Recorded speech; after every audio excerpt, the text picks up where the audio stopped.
freedom of conscience and religion is being challenged by laws and regulations imposed by secular society. It's time to hear from the top Christian litigators in the nation who have come forward to tell us the truth and help us defend our faith.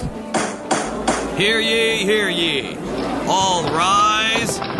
Faith on Trial with Defender of the Faith, Deacon Mike Mano, is in session. And good Thursday morning from the Iowa Catholic Radio Studios in West Des Moines. I'm Deacon Mike Mano, and with me today is Cheryl Wiesenhan, who is sitting in for our friend Gina Knoll, who is in Washington, D.C., or should be approaching Washington, D.C. about now, getting ready for the big March for Life. Cheryl, how are you? I am doing just fine, Deacon Mike. I have so enjoyed working with you in the past and working at Iowa Catholic Radio, so this I look is quite forward a different to it. spot now. I am This is so your first time here. I'm so impressed with the beauty of this place. I think this is the downside of radio is people out there listening to us can't even begin to see what a beautiful place this is. So. It is a nice studio, a nice office that we're in, and a very beautiful chapel that we have here, which you just saw Certainly. the first time today. You are working with something in the legislature, is that what I understand? Yes, believe it or not, I retired. Can you believe that? No one can believe I retired, but what I started doing is my wife just retired too. I know we're the same age. This is the her last month, and she's going to be fully retired at the end of the month, which means that I now have a full-time chauffeur. Yes, I know you need the chauffeur right now. My eyes haven't come back from the stroke, so I can't drive yet. I love it. I love it. Well, what I'm working with is a fabulous group, which is Marcy's Law for Iowa, a national group. 36 states have put victims' rights into their constitution. Iowans do have victims' rights, but what they don't have is a lot of teeth to that. Okay. And so in a short way, that's my way of saying that's what we're looking at, and the Iowa legislature is going to be looking at that this year. So I'm helping with that. And what was the name of the group again? Marcy's Law for Iowa. For Iowa. Okay. Thank you. Maybe we'll have to have you back, talk about it more as Love a guest one to of do these it. days. Yeah. Love to do that. And you're making connections all over. Well, of course, you have connections at the legislature. Sure do. Because you were in the Secretary of State's office for a while and other political activities that got you down in the Capitol. Well, that's good. Yes. That's good. All right. Well, it's cold out, and I guess our friends are on their way to Washington, D.C. now for this annual March for Life. I guess it occurs Saturday, Saturday is the walk, and it's a very obviously I don't know how many went from Central Iowa. I don't know if you happen to know. I don't. I have no idea, but I know it's usually a large group from all the parishes take off and go to that, and rightfully so. I did see on the news last night that a lot of those Washingtonians are wearing big, heavy parkas and big woolen scarves. So probably for Iowans, it'll be light jackets and nothing. There's some of them T-shirts. Yes, probably. Painted body parts like you see at the ball games. Football games, Sure, of course. Well, that's good. Well, they'll be back next week, and we'll have a full report on that next week. Today we're going to talk about something that's very interesting. We have edicts coming out of several of our major federal agencies that all of the employees that are requesting conscious objections to taking the vaccination have to basically sign in and give over all their religious information that the federal government is going to keep on hand for what reason we don't know. But Sarah Parshall Perry is going to join us. She's from the Heritage Foundation, and she'll be back with us right after the break, and we're going to talk about that and whatever else we want to talk about. I hope you got your questions ready for her. I certainly will. I read the material, and I have to say, even with the Supreme Court decision on all of this recently, I still think it's very important that we were able to protect ourselves. I think there's an attack on our religion, and that's what we're going to talk about. All right, we're going to take a break right now. And when we come back, we will have Sarah Perry with us, and we will talk about this. You're listening to Faith on Trial on Iowa Catholic Radio. We'll be back in just 2 minutes. The Iowa Catholic Radio Network is supported by our listeners and business underwriters. Join us today in welcoming a new underwriter, Knights of Columbus Insurance General Agent Michael Borman, providing financial security to members and their families. Online at kofc.org. Support for Iowa Catholic Radio is provided by the Sarah Vocations Ministry, including the St. Sarah Club of Des Moines and the Sarah Club of Council Bluffs. Sarah is an apostolate of the Worldwide Catholic Church dedicated to fostering and supporting priesthood and religious vocations. Sarahans strive to accomplish their mission through prayer, fellowship, and service to the bishop, priests, sisters, and all in religious formation, and in doing so to increase their own holiness. Learn more at joinsarah.org, joinserra.org. Thank you, Sarahans, for your support of Iowa Catholic Radio. Iowa Catholic Radio is supported by our listeners and business sponsors. Join us today in welcoming a new sponsor, Vero Neuropathy, offering a variety of chiropractic care, including spine-related pain, extremities, and personal injuries. VeroChiropractic.com. What is the best gift ever? Giving a Catholic education is at the top of my list. Your contribution to CTO helps families send their children to our Catholic schools who otherwise could not afford it. In giving to CTO, you receive the best tax credits ever. Pledge or donate online at ctoiowa.org. The bottom line, it's for the kids and their future. Support for Iowa Catholic Radio provided by Paul Martin and Paul Mitchell, owners of Imogene Ingredients. Imogene Ingredients supply specialized feed ingredients for livestock and pet diets to improve maternal and young animal health in both conventional and organic production.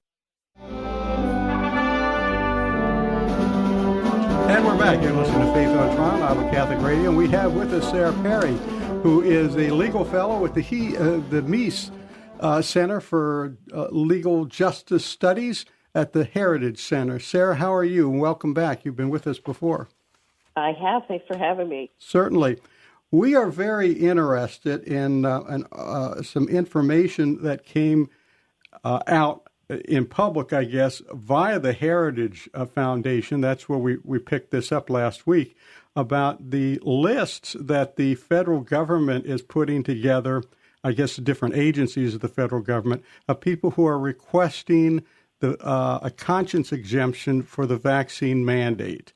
Can you fill us in on what in the heck is going on? Because you seem to be the only people right now that are, other than us, that having you on, that are reporting this. Certainly. Well, not a lot of people read the Federal Register for fun, but as one of the attorneys at the Heritage Foundation... It's good sleep work. It's good sleep. If you need to go to sleep, that's what you want to read.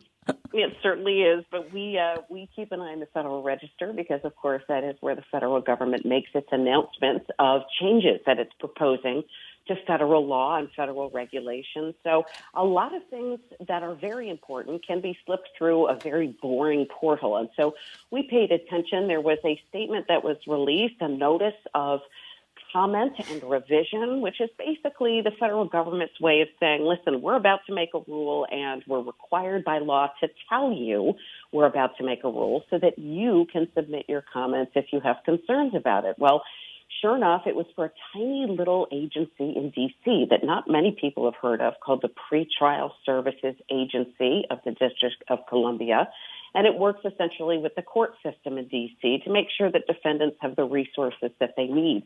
Well, language in that announcement really bothered us because it said that any employees who had expressed a religious exemption or requested a religious accommodation were, according to the Privacy Act of 1974, going to have their information stored in a federal database. And the information that was requested to be stored seemed particularly extensive to us, not just names and Social Security numbers and addresses, but things like maiden names and other identifiers and length of religious practice and accommodation requested in other formats. And then there was something else that bothered us, and it was that these agencies were going to be communicating with one another, essentially creating a federal database.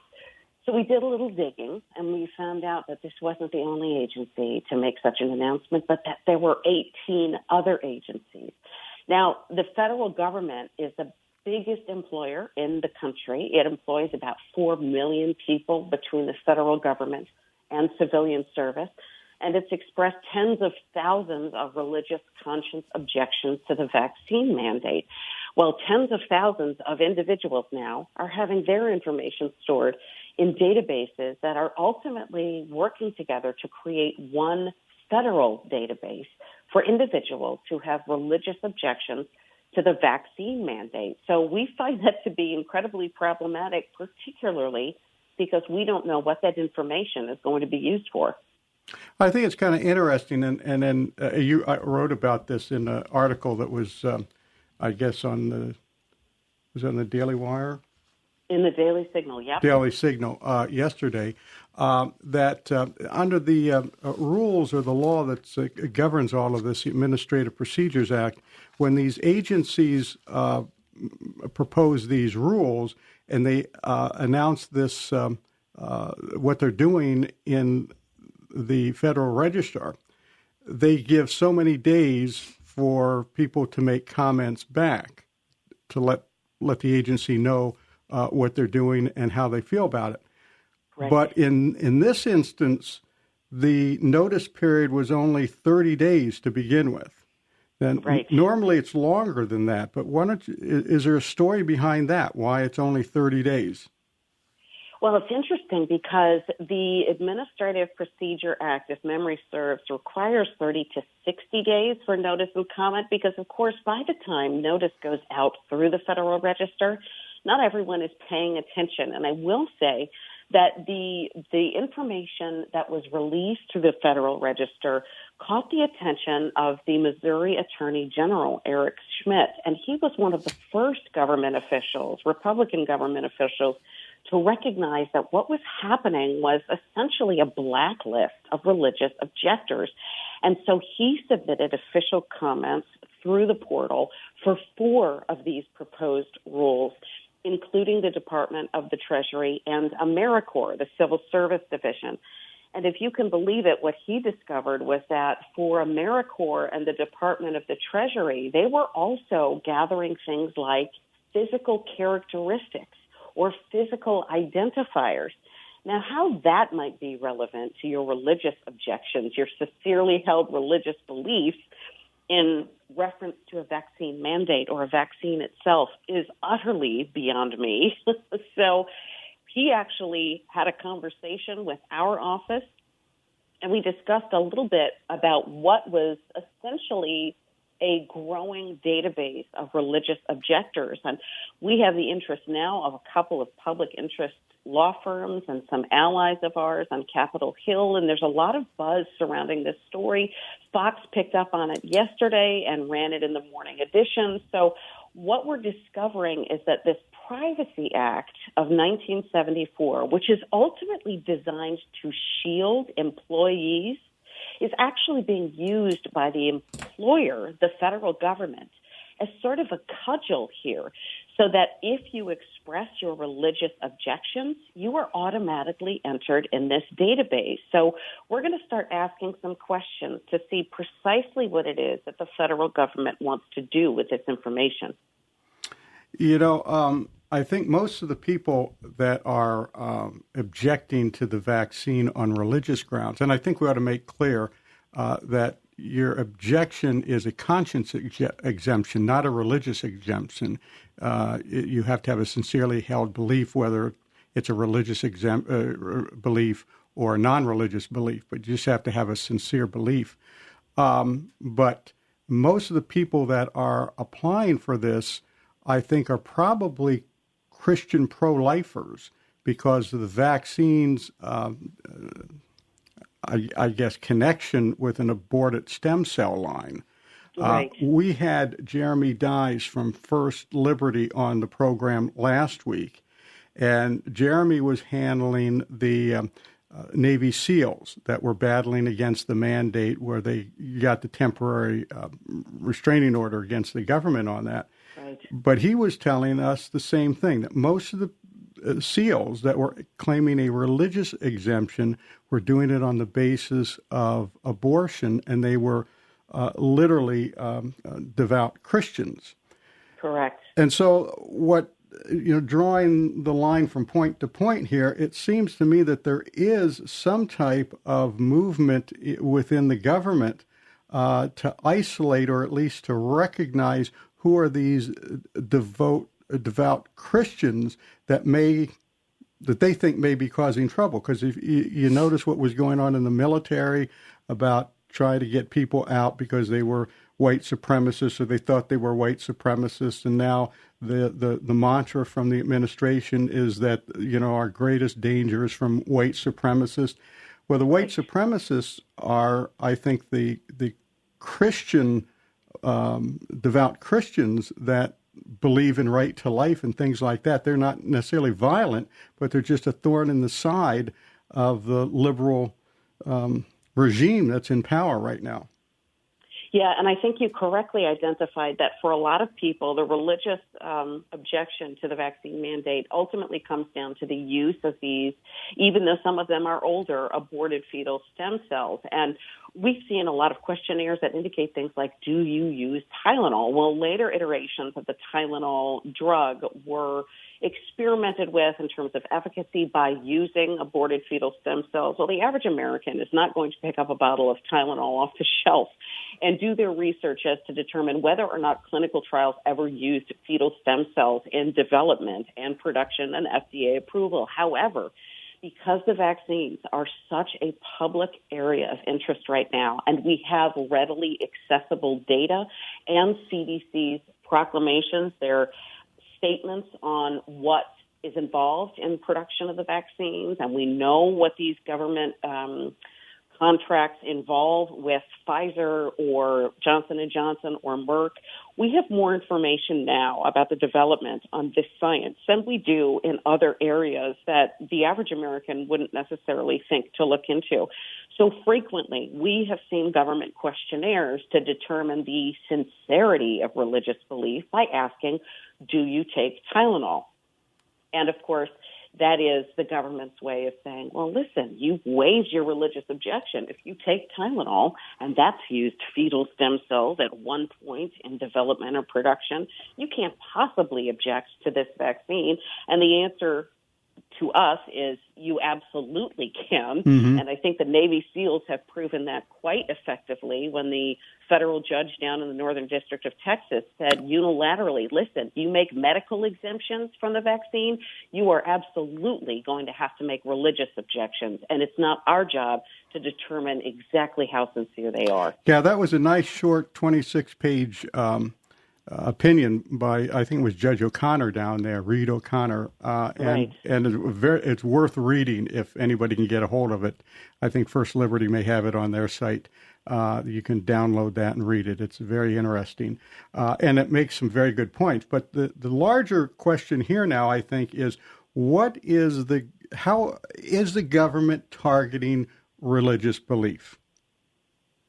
Absolutely, and that is the question. We know that prior to 2 Marines who've just been granted religious exemptions, the entire DOD, and that's over 1.5 million service members, whether that's reserve or active duty, had not been granted a religious exemption. If that doesn't indicate to you that this administration is hostile to religious expression, I'm not sure what conceivably would. So the victory for the Navy SEALs, which undoubtedly will be appealed, I'm sure, to the Fifth Circuit by the Biden administration. Right. And the fact that these are names and addresses and physical characteristics and Social Security numbers and maiden names all collected in a database of individuals expressing their desire for a religious accommodation against the vaccine indicates to us that perhaps based on this administration's past history, we need to be careful and watch very closely what they're going to do next.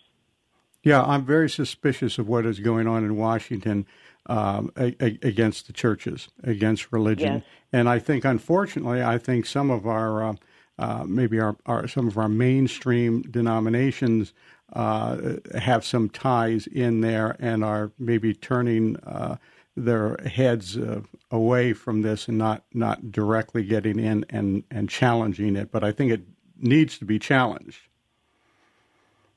I undoubtedly agree, and I will say that this is the time period for men and women of good character and faith to step up, and this is a midterm election year. And I work on our public policy side of the House as opposed to our lobbying side of the House, but I can just say as a voting American, every person has a vote, and it's important to go out and express and exercise and flex those conscience muscles by going to the polls and electing people who represent those beliefs, because those are our voices in the nation's capital. All we can do as policy analysts and as lawyers watching from the outside is to advocate for good perspectives. But every man and woman has the opportunity to go and make sure that the people who represent them on Capitol Hill are going to make sure that that first liberty interest, that fundamental first principle of free exercise of religious liberty is protected in all aspects. I think you're absolutely right on that. I think you're absolutely right. And I think this administration has given us there's been enough warning shots across our bow from these people that we know that a fight is going to be on eventually over this stuff. Well, now, I take it Heritage is going to continue to investigate this, and I take it you'll put the results of that investigation on your website and all that? We certainly will. We have a number of upcoming meetings, and we're going to start digging very deep on what is going on behind the scenes. We've already pulled some resources and some information I'm not at liberty to disclose yet, but we are definitely. Well, you can tell me. You can tell me. Just between you and me. We are working with our allies to make sure that everything that is taking place behind the scenes becomes transparent and comes to light, particularly as it affects the discrimination against religious Americans. So and how you can be watching the Daily Signal. And how would our listeners find out about this? What is the web address to the Daily Signal and all of that? So you can either go to heritage.org or you can go to dailysignal.com, and we have new content and breaking stories every day, both morning and evening, at dailysignal.com. So I encourage your listeners to go and hit refresh. Well, God bless you. I hope you dig out what we need to know. And as it comes in, we're going to be monitoring that. We're going to have you back, and we're going to follow this story because we were right on it last week when we first saw it. If you remember, you got booked that day. Yeah, I think a lot of people were paying attention to this. Yeah, I think and so. And I do know that story, that announcement in the Federal Register went from 16 views the day we discovered it to about 40,000 views. Yeah. Days. So people are aware of it, and we want to keep them aware of it. Yes, that's exactly it. All right, Sarah, I want to thank you for joining us today. Like I say, we'll have you back, and we'll follow up on this, and we appreciate you being here. Great. Thanks so much. Thank you very much. That's Sarah Perry, who is a legal fellow in the Meese Center for Law and Justice at the Heritage Foundation. You're listening to Faith on Trial on Iowa Catholic Radio, and we will be right back after these messages. Support for Iowa Catholic Radio provided by the Society of St. Vincent de Paul. Established in Des Moines in 1924, St. Vincent de Paul assists those living in poverty to become self-sufficient by helping to remove roadblocks on their journey out of poverty. St. Vincent de Paul helps with food, clothing, and shelter, while also offering classes in financial literacy, high school completion, career readiness, and prisoner reentry. Shop, donate, volunteer, serve. The Society of St. Vincent de Paul, svdpdsm.org. Support for Iowa Catholic Radio is provided by Dr. Josiah Fitzsimmons, D.C., BCN, founder of Vero Neuropathy and board certified in neuropathy. Vero Neuropathy, 5525 Mill Civic Parkway, Suite 120 in West Des Moines. Online, verochiropractic.com. Support for Iowa Catholic Radio provided by Savage Power. At Intervisions Healthcare, we see patients with unplanned pregnancies from ages 12 to 43. An unplanned pregnancy is traumatic at any age. For that reason, we specialize in educating, encouraging, and empowering vulnerable and at-risk mothers facing an unexpected pregnancy with the medical information and services necessary for them to make an informed decision. For more information on the free medical services at Intervisions Healthcare, or to support our mission or become a volunteer, visit ivhcare.org.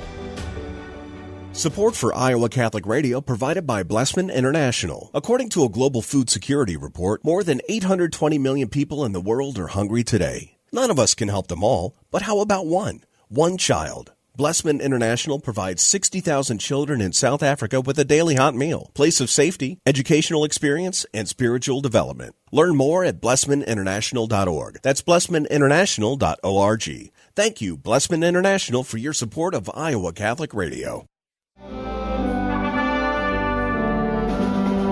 And welcome back. You're listening to Faith on Trial on Iowa Catholic Radio.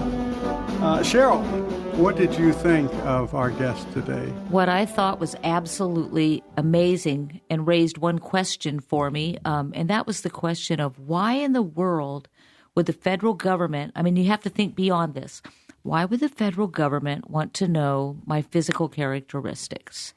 Only decision I can come up with is that they want to know that information to attach to your religious beliefs, so that if they're going to ever come after you for whatever reason, to profile you for whatever reason, they've got more information, and they're saving themselves a lot of time by just doing it in one shot. As we know, they've done FBI and CIA facial recognition and all of that, and this gives them yet another opportunity to collect data. I happen to be somebody who worked last year for the U.S. Census Bureau doing the data collecting for the census, and they only had 4 quick questions. Do you live here? Do you own this place? And basically, maybe they felt they weren't getting enough information. Maybe. Well, when they're monitoring school board meetings now, yes, again, facial recognition.